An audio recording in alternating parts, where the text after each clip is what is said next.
Would you just look around you? This world has its consolations.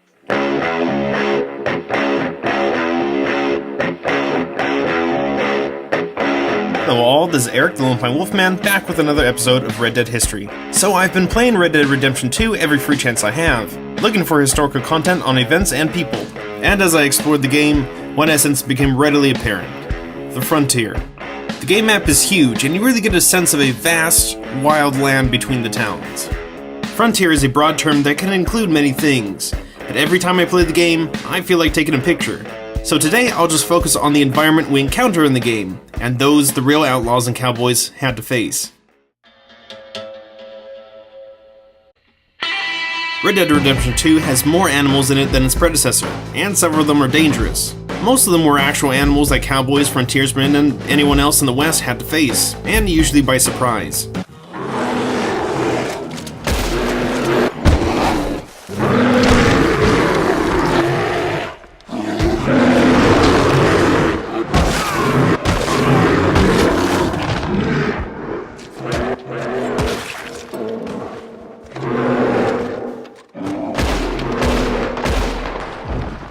Lions, snakes, and bears, oh my, could have been the phrase for the western United States in the late 1800s. Most certainly bears, especially grizzlies, were particularly dangerous.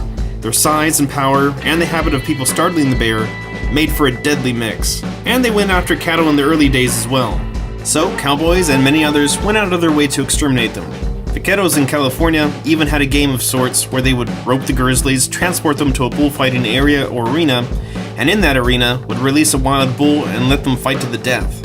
Yep, no animal rights groups back then.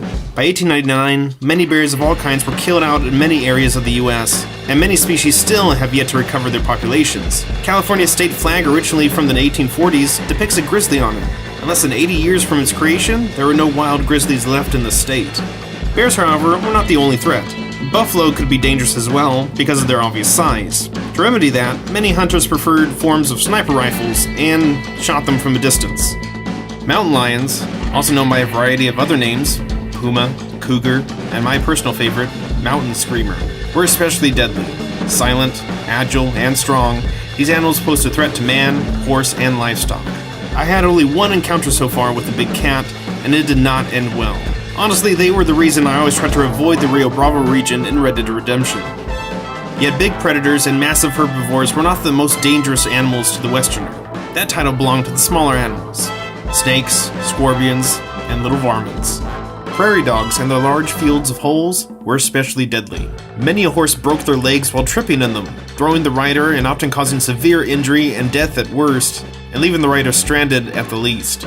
This is one animal Rockstar did not include. I guess they just didn't want us riding across the West just to die and lose our horse at the hands of these cute but deadly creatures. This game is also exposing us to the weather. Anything from wind gusts to lightning storms can flare up, and Arthur will feel the effects of hot and cold, and must dress for the occasion, or suffer the loss of health. The West itself has a wide array of habitats, but dealing with extremes in heat and cold had always been an issue for those who lived in the 1800s. The beginning of the game starts in a blizzard, and in fact there were several years of extreme cold and blizzards from 1887 to 1899, hitting hardest east of the Rocky Mountain Range. The winter of 1887 was known as the Great Die-Up in the cattle industry, where well over 500,000 cows and steers died from cold and starvation. The cowboy Teddy Blue Abbott described it as hell without the heat. Winters in 1899 saw average temperatures across the states drop to 20 to 50 degrees below Celsius. Heat and drought were the other extremes. Droughts are fairly common in the southwestern United States, but much of the western frontier experienced a few major droughts and heat during the 19th century. The 1890s were particularly bad because after a decade of relatively wet weather, it stopped, forcing many families who had settled out west but could no longer irrigate and farm their fields to move back east or look for new means to support themselves. This was kind of like the double combo of weather extremes. Animals grew weak and starved from the lack of plant growth due to the drought and the heat, and many died off in the extreme colds of winter that followed. Also, many pioneers traveling through the drier conditions without adequate supplies, and many did not bring adequate supplies, often died along the way, under the unforgiving sun. It was a dangerous life out west, and would continue to be so until the interconnection of cities and towns closed up most of the frontier. But let me know what you guys think. For now, I'm going to keep exploring the game, and if you guys liked the video, please click the like button and subscribe for more content. This is Eric the Lone Pine Wolfman, and remember gamers, never stop learning.